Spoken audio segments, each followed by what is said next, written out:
एक गांव में मनोहर लाल नाम का एक किसान रहता था। उसकी पत्नी का नाम शांतिबाई था।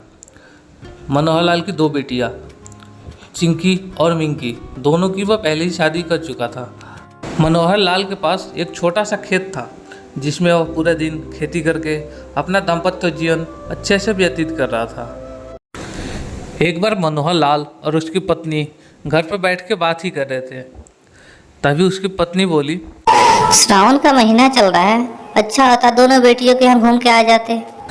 शांतिबाई की बात सुनकर मनोहर लाल के अंदर भी बेटियों के यहाँ जाने की इच्छा जागी और पत्नी से कहा, ठीक है, बोलती हो तो कल सुबह ही दोनों बेटियों के यहाँ से होकर आता हूँ।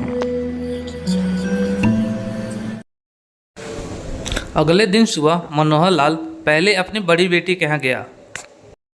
बड़ी बेटी यानी चिंकी के ससुराल में मिट्टी के बर्तन बनाने का काम होता था।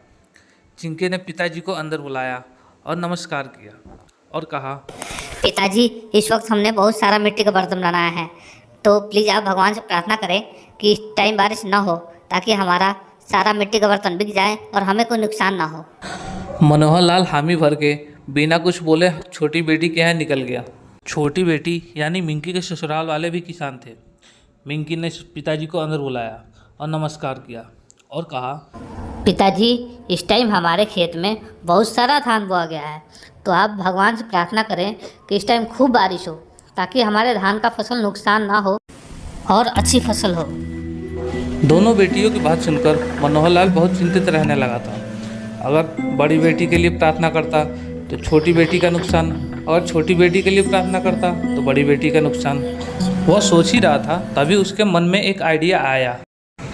मनोहर लाल दोनों बेटियों को एक जगह बुलाया और कहा, बेटी, तुम मुझे एक वचन दो कि तुम दोनों में से किसी एक का भी नुकसान हो तो जिसका लाभ होगा वो अपने मुनाफे का कुछ % अपने दूसरे बहन को दे देगा।